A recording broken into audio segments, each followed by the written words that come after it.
and in a cross-class based way, that's extremely important. Eskandar, I want to ask you a question. This is going to get right straight to my position that I see that where the left is in the West on this issue. How do you address leftists who, though the Iranian Republic is a reactionary religious institution, see it as a counter-hegemonic force to the American West, the constellation of forces surrounding the West, and as a result, give it at least rhetorical support, and will go as far as claim that something like these manifestations are a color revolution?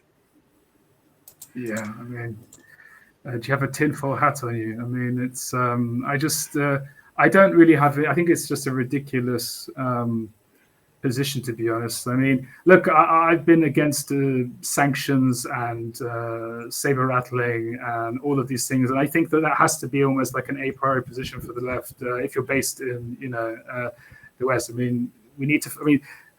Sanctions, have had this forms of collective punishment, economic warfare, which was launched against the Iranian population, has had a massive, devastating effect on women. I don't think you can be a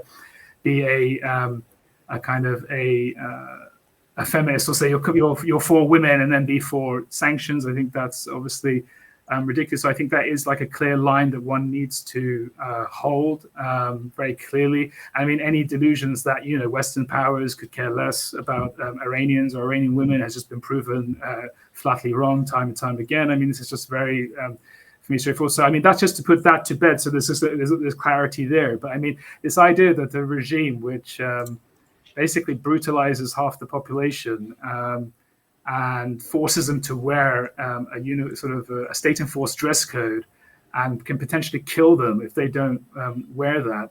And not just that, I mean, has a history of purging and mass executing leftists.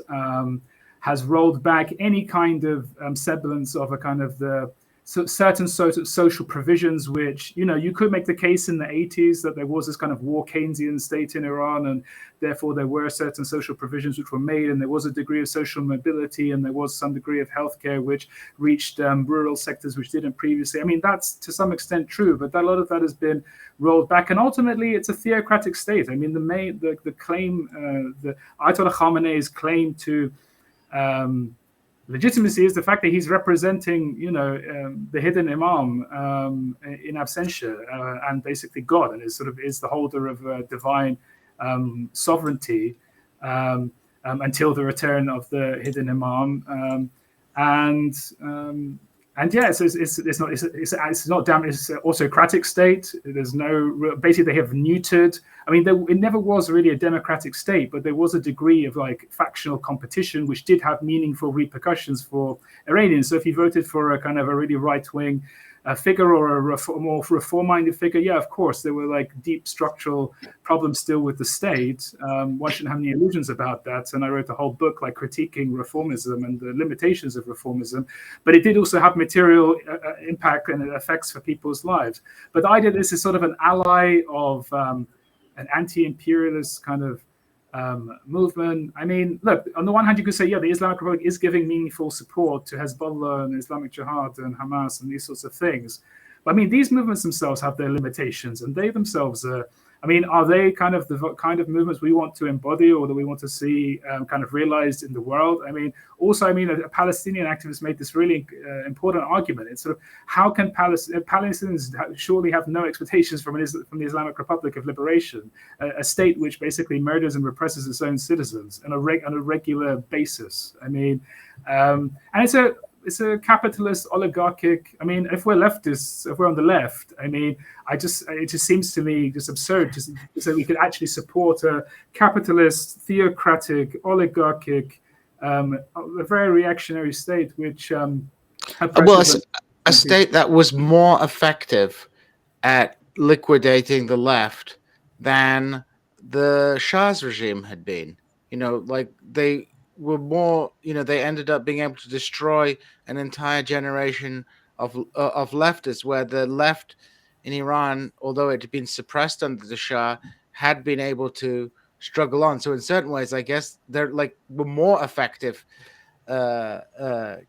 carriers of bourgeois interests. And correct me if I'm wrong, Eskandar, but in terms of the economic direction of the Islamic Republic, as you noted, you have the war Keynesianism of the 1980s, which is obviously in part a response to the war and in part an attempt of the Islamic regime to peel away support from the left. But from the 1990s onwards, we've seen neoliberalism being implemented in the country, even under hardline regimes, reformist regimes. The shift has been towards a more quote unquote free market capitalist system. I think Rouhani has even a book where he makes the case for some kind of economic liberalization in Iranian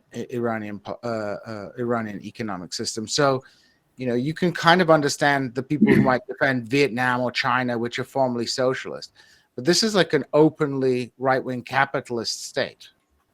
Yeah, look, I think we shouldn't shy away from calling the naming the Islamic Republic and calling it, calling a spade a spade. But there's no reason why we can't, be very, lucid and just frank about what the kind of system that the Islamic Republic is, and oppose sanctions and the kind of a war being launched against it. And we can easily point to the fact that the Revolutionary Guard in Iran and the likes of John Bolton feed off one another, as do the Likud and the Islamic Revolutionary Guards. The kind of military-industrial complex within Iran, which obviously, admittedly, is very small compared to what is going on with the United States or even the Israelis.